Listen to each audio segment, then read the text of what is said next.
ico kintu kibuza igihugu ciza gutera imbere ni giki? Umuti urihe? Abantu bose ni igihugu ciza kuba ciza gusa, mugageza amakrasima kibicanyuma no mu bihugu biri mu ntambara bikakiza imbere, habura iki? Koze ico nibaza ko namana kivuga biganiro byinshi tuma tugira kuva kera. Gituma ndi mu kwitoza mu bijanye n'iby'uburongozi bw'igihugu nuko ikibazo ahanini gihagaze ku bijanye n'ingene ivy'intwaro bitunganijwe n'ingene tubitahura, kuko kuva Burundi bwikukiye ibijanye n'ingene abaja mu burongozi bwo kurongora igihugu kenshi biba bibaye bivuye ku ngorane z'akarenganyo kabaye imbere. Ugasanga abantu baje mu by'uburongozi kubera ko bavuga bati ejo twararenganijwe, hanyuma reka natwe turabe ingene dushikira mu bijanye n'ingene dutunganya iby'ubuzima bw'igihugu.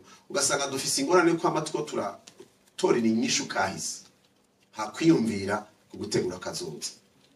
Rero muri buki gicapo nigeze kubaha ndababwira nti igihe ufata umwana w'umurundi yageze ku rugezo rwo gushobora gucapa imodoka bazokora akayikora bijanye n'umuco n'ivyo twakuriye muri byo turaba mu makuru, usanga yakoze imodoka ifise retroviseur nini gusumba parabrise. Kuvuga dukunda kuraba inyuma muri kahise cyane gusumba kuraba imbere, si bibi kuraba muri kahise. Muri gito umuntu yubaka imodoka agira retroviseur nto, nukugira ngo uzura kubitiza akajisho gusura inyuma, kuko uraba cyane inyuma imbere ntuavance canke unyaruka usubira inyuma gusumba uje imbere. Rero twashize umutima cyane ku bikomere bya kahise gusumba kwiyumvira Burundi twifuza kubona imbere muzaba umeze gute, kwiyumvira abana bacu, kwiyumvira inyifato y'abana bacu.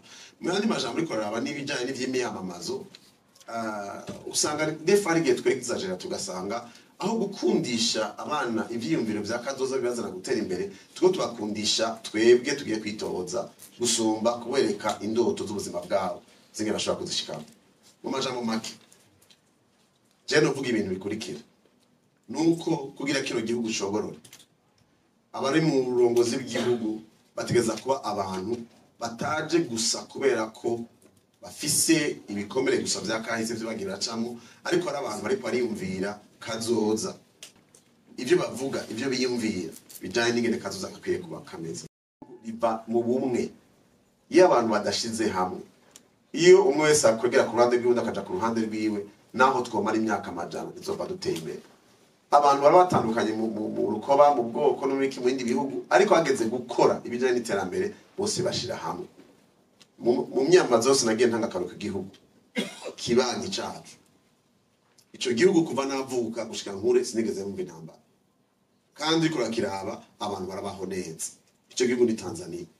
Ugiye kumviriza bafise bavuga indimi zitandukanye, amuka atandukanye, ariko hageze kwiyumvira ku bijanye n'ingene igihugu gitezwe imbere ntiyumva ko abantu bahagararanye bariko barahanga. So bavuga ateye imbere cyane gose, ariko nibaza ko hari ibintu biri préalable nuko abantu bategeza kuba indongozi y'abantu bamaze kwerekana yuko abantu biyumvira kazoza badahagaze cyane kuri kahise hanyuma ikindi nuko ari abantu baba barerekanye ko bafise umwitwariko w'abarundi bose baba hamwe.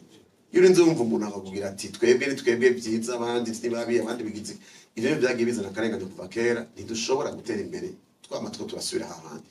Uburyo tuko turakoresha muri iyi minsi n'inkomezi ko turakoresha kenshi zija hatariho kuko abarundi imitima yabo ntibashizwe mu bumwe kugira ngo bashobore gutera imbere.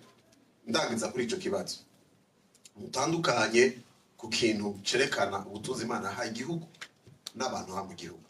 Ndemeza ko Burundi kiri mu bihugu vya mbere bitunze ubutunzi kama ku isi, mugabe mwe mu bantu bakenye. Ico kibazo hagati yacu hari ikintu citwa leadership, ibijanye n'ingene uburongozi butungana. Ivyo rero nuvyagize ingorane abantu bafise muri politike muri kino gihugu. Umuntu avyuka mu gitondo yagiriza umukuru w'igihugu uyu munsi, yagiriza muganga uri ku butegetsi uyu munsi, ejo yarahari ubundi wahahora haci imyaka 5-6, tugabibaza ngo kibazo n'abantu bahindutse gusa. Abantu barahinduka.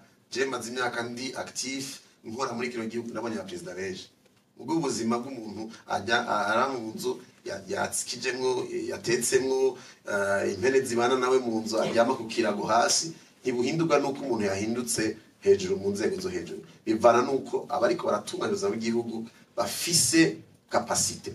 ico gituma iyi politike gusa yo kuvuga ngo have ndahaje ntizotuma uburundi butera imbere. Uje gukora iki gishasha, ufise umugambi ufadika umeze gute, hanyuma wobikora gute gushika abarundi bakwizera bavuga ati abo bandi nabo ntaco ariko baradufasha. Mugabo ntibize gusa muri ejo ni haza umuntu igizina ryahindutse uburundi buzoca bukira. Uwo muntu kahise kiwe kameze gute, yakoze iki, ashaka kudemontra ico tuma igihugu gikira.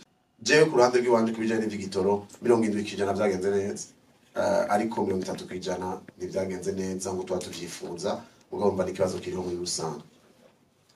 Ego kombore nyamukuru vyamaze kugira gushikirizwa ego twakire nk'ibibazo nka bibiri gusa cyo turabona. Ego murakoze jewe ni Estera Niyonsaba, Radio Justice ijwi ry'ubutungane. Mwari mwavuze yuko hariho aho mwagiye bagama abanyamigambwe bagaca bategeka abanywanyi banyu kwambura imipira bakayihindukiza kugira ngo ntihaboneke nk'ifoto yanyu petete. None amategeko ategekanye iki, mwoba mwakoze iki kugira ngo no ku bandi bose ejo ntibize bisubira ivyo bintu? Hama mwabivuze uti kuvyerekeye igitoro, mwari mwavuze muti kuvyerekeye ibitoro naho hari muzo hamwe bo bizera murabira hamwe yuko vyoba biva ku muntu canke vyoba biva ku bukene bw'amafaranga mvamakungu. Mbega hamwe mwotohoza mugasanga biva hamwe mwokuzegwa mugasanga biva ku mafaranga mvamakungu canke ku muntu, hoho mwokora iki? Bakoze ku kibazo kijanye n'abantu basavye yuko abantu bacu bahindura imipira. Hariho murazi umiyamamazo tuzuka saa 12 gushika isaa 12 nta n'umwanya wo kwicara turonka. Ariko rero hariho ibintu bimwe bimwe uvuga uti ibi n'inyuma y'amatora bizoba nabikurikirana. Kubw'ivyo rero ahantu bitabaye bitoyi ngo bibe gusaba namwe imbabazi bihere, ariko tukumva nk'abo nk'akarona bahaye akarona k'umuntu ariko arasaba abantu ko batanga amakarata, twosanga ayo makarata yasubije naho bazoba ari nyuma y'amatora tuzogerageza gukurikirana kugira ngo umuntu aje mu butungane, ico ni akurikirana n'ubutungane. Ica kabiri kuri ico bijanye n'ivyo vy'abantu babwira abantu bambure imipira, hari igihe tuca tw'umumengo ni itegeko ryatanzwe kuva ku rwego rwo hejuru rw'umugambi kanaka, ariko igihe cyose ugiye kubaza usanga ari abantu bo mu gace gato bihaye ishaka ryinshi kumbure kugira baca amanota ku barongozi babo bagakora ibintu, ubwo ugiye kubaza ubaserukira akabwira ati ibintu ntabwo twabatumye. Rero nico gituma utavuga ngo uca uvuga ngo ugomba guhangana n'umugambi kanaka canke abantu kanaka, uvuga uti ugomba kurondera uwo muntu giti ciwe, kuko niho abantu bacusanga binyegeje inyuma y'imigambwe hanyuma ntibahanwe canke ugasanga ibyo bitwaje bice bituma nawe ucuheberamo. Ariko imisi yose twaba tuvuga tuti umuntu arinze abikora arafise ingene yitwa, arafise ahaba, arafise umutumba bako, uyo tumurondera ku giti ciwe. Niyaza gusigura rero ko ari wa mutumye azobivuga ariko ari sigura. Rero mena ni majambo igihe bitabaye birebire twarabwiye abantu bacu amahoro tubandanye ibyo two turakora, muge igihe byo bari ibintu twari uburenganzira umuntu guhitamo nko mu kwaka ikarata, ivyo nahazo bari nyuma y'amatora tubana tubikurikirana. Mugo uyu mwanya nta mwanya twari dufise ikwiye kubera ko byasabaye ko tubana turetse tubonye abantu batatse cyo babaye twabananje ibikorwa atangorana. Kubijanye n'ivyo bibazo bibiri navyo nibaza ko ari bibazo byoroshe cyane. Nuko mwibuke neza ko demokrasi ni intwaro iva kuba bene igihugu cyangwa abanyagihugu Rwanda ikabasubirako. Murazi majambo bakwiye kumenya neza amakuru. Iyo abantu byerekanye neza aho ico kibazo kiva, murazi yuko ego muri iyi minsi ntawe ubideha yuko hariho babandi bagica wa mugani ngo ikiza kitaguhitana kiraguhitanitse. Ari abantu bavuga bati uturorohebe gusumba kubwo twarose byinshi gusumba iki kibazo kitari bwaza. Rero iyo hageze gukurikirana ibintu nk'ibyo usanga hashingwamo ingufu nyinshi. Nibaza ko bisaba ubwenge, bisaba uburyo bwo gushobora gufasha abantu kugira ngo ikibazo gishobore gutorega umuti. Ariko mwibuke neza tuvuga nzoba ndumwe mu bantu ijana bagize n'amashinga amateka, ni byiza ko abo bantu bose tugerageza gusaba yuko dushira hamwe ingufu kugira ngo umuntu ariko aratume Burundi bashaka gutera imbere ahantu. Sinaca mvuga ngo bicabe ejo mu gitondo ngo basha kumbure sindogwa ngo nzo bandamufise, ariko igihambaye Jack nda nuko muzomenya ukuri cyo cyo gihambaye. Ica kabiri bijanye nge twosanga amafaranga mba makungu nukuri dusanzwe dufashe ibintu byinshi mu gihugu.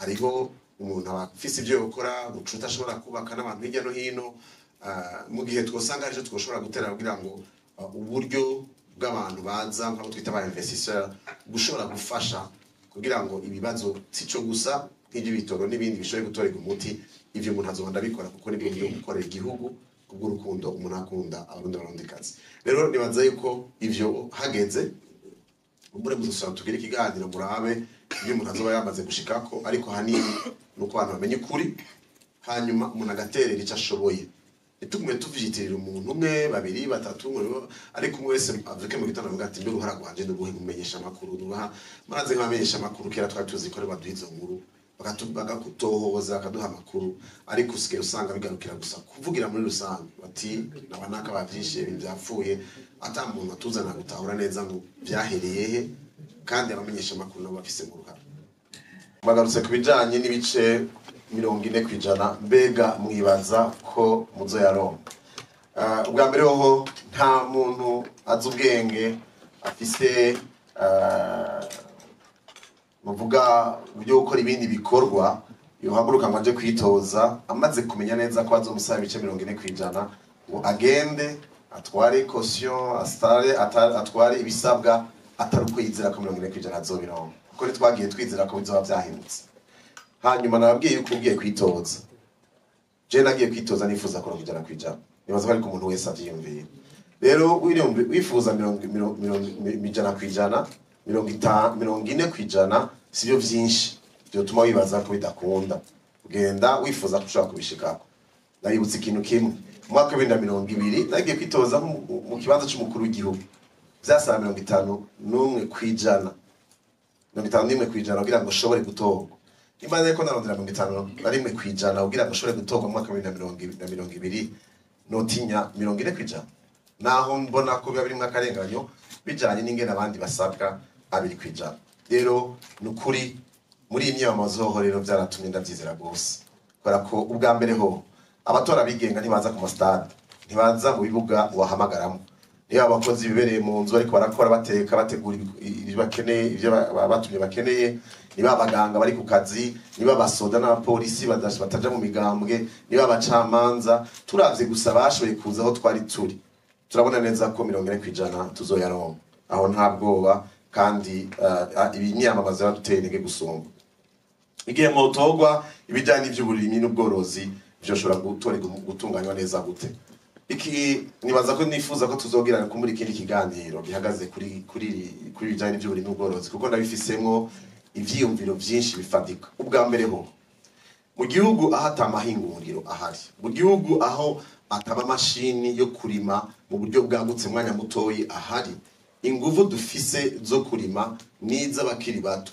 abantu bafise kuva ku myaka dufate 16 gushaka ku myaka 35 nizo nguvu mu bintu byose bijyanye n'ivyo mwimbu ikintu rero gikwiye gukorwa niki nuko habaho imigambi izana ibijyanye n'ivyo kurimira hamwe muri rusange kuko ingorane tugifise kubona abarundi n'abandikazi barima umwe wese afise isuka akaza kurima ibintu byose akavyuka mu gitondo agerageza kurima ibitoke amateke ibiharage byose ariko abikora wenyene ntibishoboka ko dushobora kuronka umwimbu kwiye uhagije abarundi ngo maze abantu bose bashobore kuronka ibakwiye hanyuma dushobore gushorera hanze birasabwa rero yuko leta si nifuza ko leta ariyo igira imigambi ngo ariyo ibikontora ari ibitunganya ariko nuko leta igerageza gushira inguvu mu guha abanyamitahe no kubazana ko bakora ibikorwa vyo kurima bakarimira hamwe bigahugwanuka rwinshi akazi hanyuma umwimbu ubonetse ukaba mwinshi ushobora gutuma abantu baronka ibibakwiye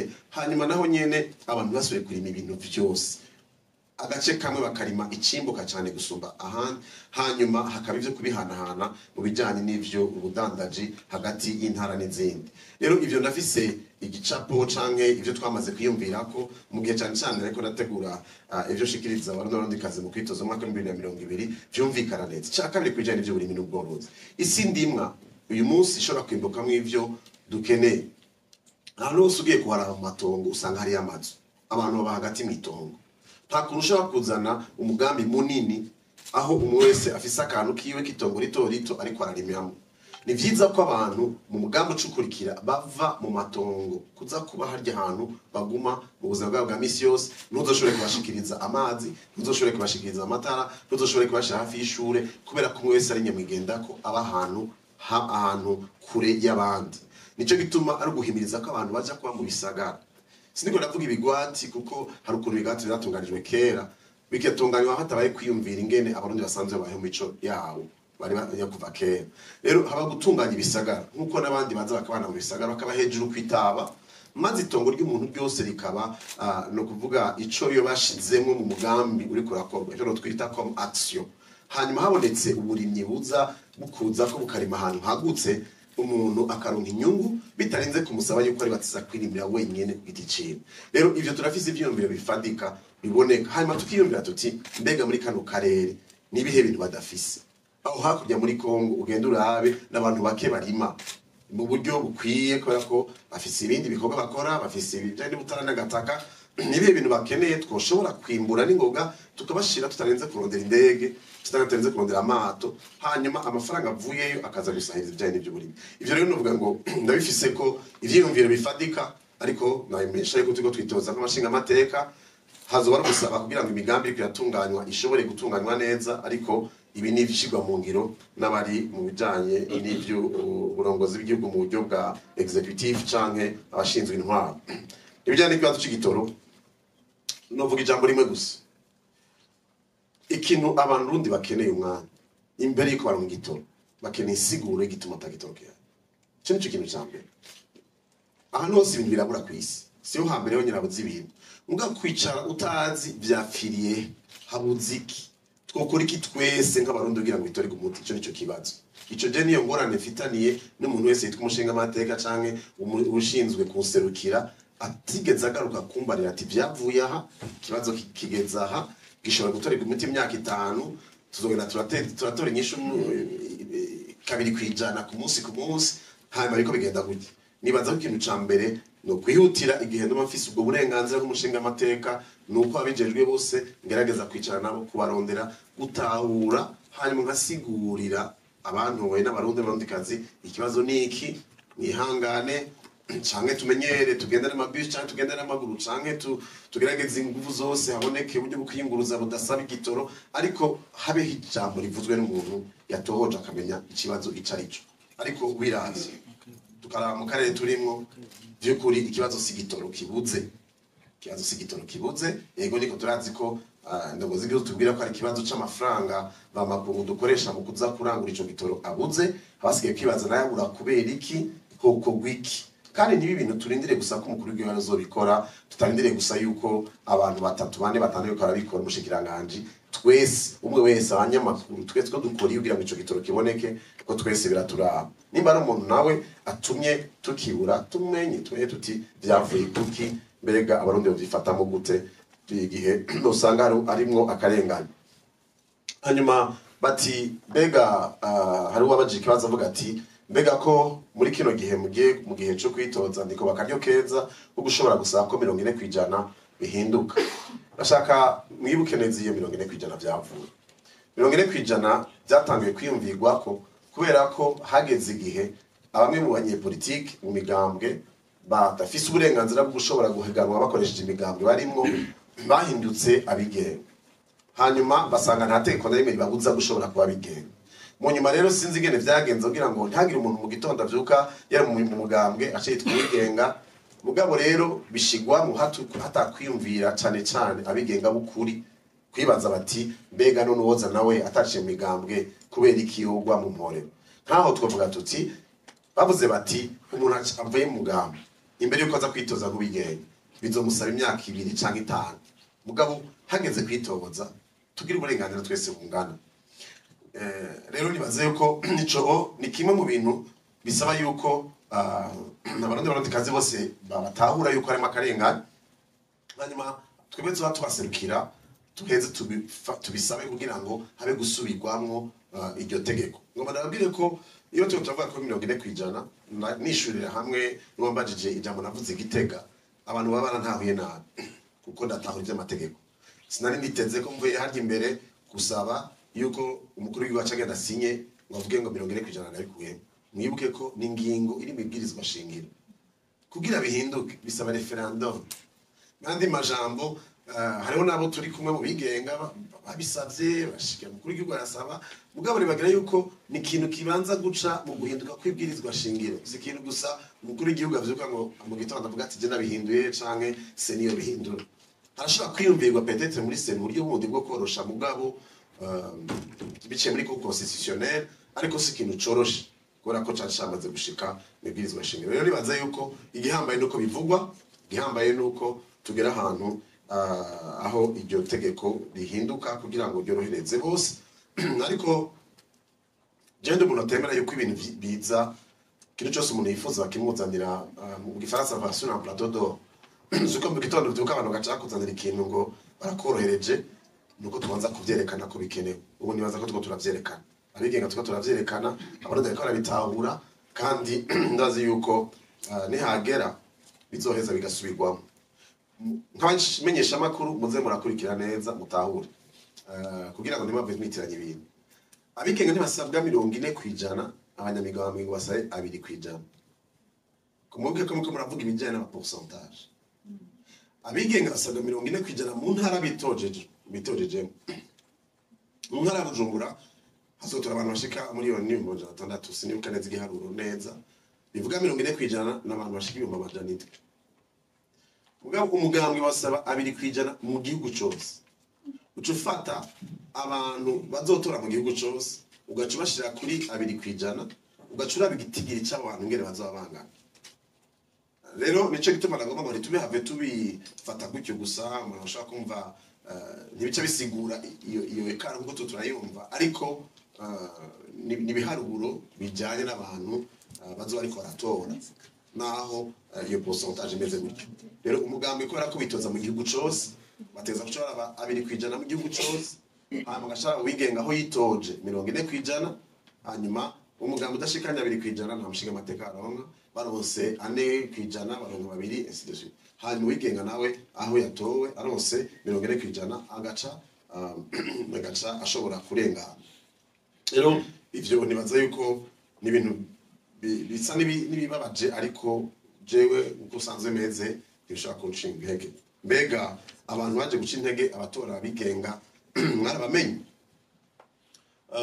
twumvise abantu benshi batandukanye bayivuga bwa mbere abantu ba mbere babikoresha kugira ngo bace intege abazodutora n'abanyamigambwe baba bagomba kugira ngo babwire abantu bati gutakaza amajwi yacu muza kuyatora bigenga nimuze kuyatora twebwe abo ni ba mbere twabonye aho twagiye turahura bose abanyamigambwe bakubwira ati gutora wigenga uri kuratakaza ijwi hariho n'abandi baba baciye muri izi mbuga ngurukana bumenyi bakandika bavuga bati gutora wigenga uri ko uratakaza ijwi kenshi inyuma ikibazo kica kizani ubwiye umuntu ngo nutatora wigenga uzo gutakaza ijwi ariwe yari yizera umubwiye acatorana ashaka gutora cyangwa ushatse ko yumva ko ashobora gutora undi mugambi kubera ikaho tamwe umugambi atemera cyangwa ivyo atari ivyumvira atizera akaya gutora uwo yizera nibaza rero byagiye biravugwa n'abantu benshi bandika imigambwe bagenda bivuga ko cyane intege ariko mukuri abasanze bahanze nta mwanya mfise w'ivyo nta nico nari kubivuga ko cyane